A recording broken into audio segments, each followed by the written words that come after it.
இன்றைக்கு நாடாளுமன்றத்தில் நிதி அமைச்சரால் சமர்ப்பிக்கப்பட்ட நிதிநிலை அறிக்கை ஒட்டுமொத்தமான இந்தியாவுக்கான ஒன்றியத்தின் நிதிநிலை அறிக்கையாக இல்லாமல் பாரபட்சமாக ஒரு சில பகுதிகளை மட்டுமே தேவையானவற்றை நிறைவேற்றுகின்ற அளவிற்கு இருந்தது என்பது குறிப்பாக தென்னக பகுதியில் இருக்கிற எல்லா மாநிலங்களுக்கும் வேதனையும் வருத்தத்தையும் தரக்கூடியது. குறிப்பாக தமிழ்நாடு என்ற பெயரே வரவில்லை.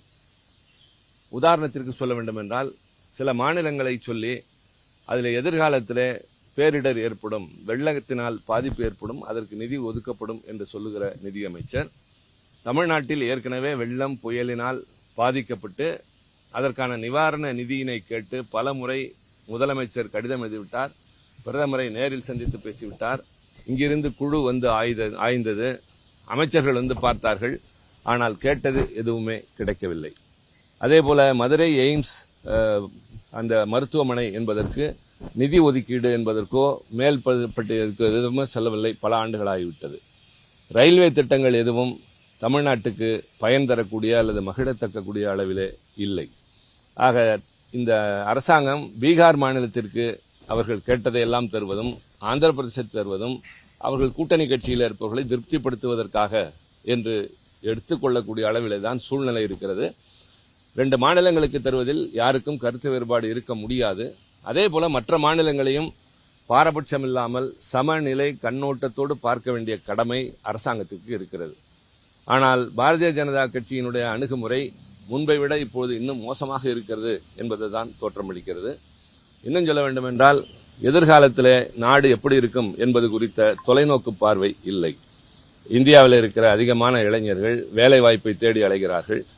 ஆனால் இவர்கள் அறிவித்திருக்கிற ஒரு திட்டம் சொல்கிறது 20 லட்சம் வேலை தருவோம் என்று, சில பேருக்கு 1 லட்சம் வேலை தருவோம் என்று சொல்கிற போது 2 கோடி பேர் ஆண்டுக்கு தருவோம் என்று சொல்லவர்கள் இன்னும் அந்த இலக்கை எட்டவில்லை. விவசாயிகள் போராடிய குறைந்தபட்ச ஆதார விலை அது பற்றி எதுவும் சொல்லவில்லை. நடுத்தர மக்களுடைய பாதிப்பு ஏராளமாக இருக்கின்றது. விவசாயத்திற்கான நிதி ஒதுக்கீடு என்பது மிக குறைந்த அளவிலே தான், முன்பு இருந்ததை விட ஒரு 27 லட்சம் கோடி ரூபாய் அதிகமாக்கி இருக்கிறது. அந்த அளவிற்கு தான் இந்த அரசாங்கம் முக்கியமான துறைகள் கல்வி, அதே போல சுகாதாரம், விவசாயிகள் இவற்றையெல்லாம் பெருமளவிற்கு பராமரிக்காத அளவிற்கு தான் தெரிகின்றது. இந்தியா அடிப்படையில் அதிகமான ஏழைகள் இருக்கிற நாடு, சொல்வதற்கு வெட்கம், ஆனால் உண்மை அதுதான். நாங்கள் இந்த கருத்தை சொல்லவில்லை, இது திராவிட முன்னேற்ற கழகத்தின் கருத்து அல்ல. நிதி ஆயோக்கினுடைய 2023 அறிக்கையின்படி இந்த நாட்டிலே இன்றைக்கு 20 கோடி பேர் ஏழை மக்களாக இருக்கின்றார்கள். அதே போல 80 கோடி பேர் மக்கள் நியாய விலை கடைகளிலே கிடைக்கிற பொருட்களின் மூலம்தான் வாழ்க்கையை நடத்துகிறார்கள். வேலையில்லாத இளைஞர்கள், பட்டதாரி இளைஞர்களின் எண்ணிக்கை கூடிக்கொண்டே போகின்றது. கல்வியினுடைய தரம் குறைந்திருக்கிறது. தேர்தலை நடத்துகின்ற நிர்வாக அமைப்புகள் என்பவை கேள்விக்குரியவனாக மாறியிருக்கின்றன. IAS போன்ற தேர்வுகளிலேயே முறைப்படி நடக்கவில்லை என்கிற போது இந்த நாட்டிலே ஏற்கனவே இருக்கிற அமைப்புகளும் சிதைகின்றன. எதிர்காலத்தில் பெரிய பொறுப்புக்கு வரக்கூடிய இளைஞர்களுடைய வருங்காலத்தையும் முறையாக வடிவடிக்காமல் இருக்கிற போது இந்த அரசாங்கம் செய்வது எத்தனையும் வெறும் அரசியல் தானே தவிர மக்கள் நலன் கருதியோ நாட்டு மக்களுடைய நாட்டினுடைய முன்னேற்றத்தை குறித்தோ நிச்சயமாக இல்லை. எங்களை பொறுத்தவரை இது அரசியல் கண்ணோட்டத்தோடு சொல்கிற பார்வை அல்ல. நியாய அடிப்படையில் நாங்கள் பார்த்ததை, அனுபவித்ததை, இப்போது அனுபவித்துக் கொண்டிருக்கிற வேதனைகளை தீர்க்க முன்வராத ஒரு அரசாங்கத்தினுடைய நிதிநிலை அறிக்கை என்பது எந்த வகையிலும் பாராட்டக்கூடிய அளவிலே இல்லை. நேற்றுக்கு பொருளாதார ஆய்வறிக்கை தாக்கல் செய்த நிதியமைச்சர் சொன்னாரு 7% GDP growth இருக்கும் அப்படின்னு சொன்னாங்க. ஆனா இந்த பட்ஜெட் தாக்கல் செய்யப்பட்டதுக்கு பிறகு அது 7% அந்த GDP growth-ஐ எட்டுவதற்கு வாய்ப்பு இருக்குமா? அதாவது இந்த GDP, அதில் காட்டப்படுகின்ற புள்ளி விவரங்கள் இதெல்லாம் ஏழை எளியவர்களுக்கு எந்த வகையிலும் பயன்படாது. பணவீக்கம் குறைந்திருக்கிறது, அதிகமாக இருந்தாலும் விலைவாசி குறைந்திருக்கிறது என்று நேற்றைக்கு அறிக்கை சொன்னது. அது எப்படி பணவீக்கம் அதிகரிக்கிற போது விலைவாசி குறையும்?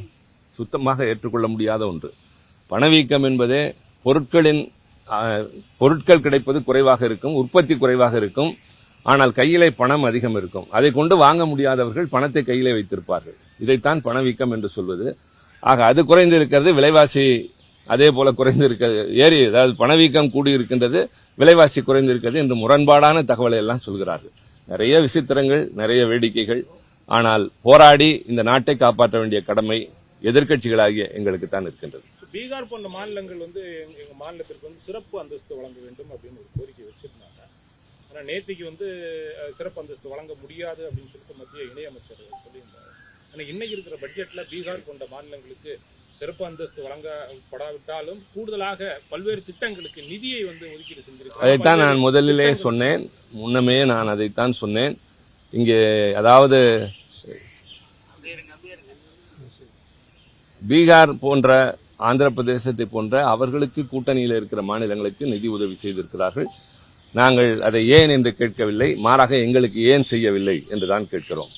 அவர்கள் கேட்டது கிடைத்ததா கிடைக்கவில்லையா என்பதை நீங்கள் யாராவது பீகார் மாநிலத்து நாடாளுமன்ற உறுப்பினரை சந்தித்து கேட்க வேண்டும்.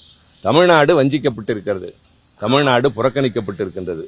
இந்த காரணத்தை நாங்கள் எடுத்துச் சொல்ல வேண்டியது கடமை. நாங்கள் தொடர்ந்து இது பற்றி மேடைகளில் பேசுவோம், எல்லா இடங்களிலும் சொல்வோம்.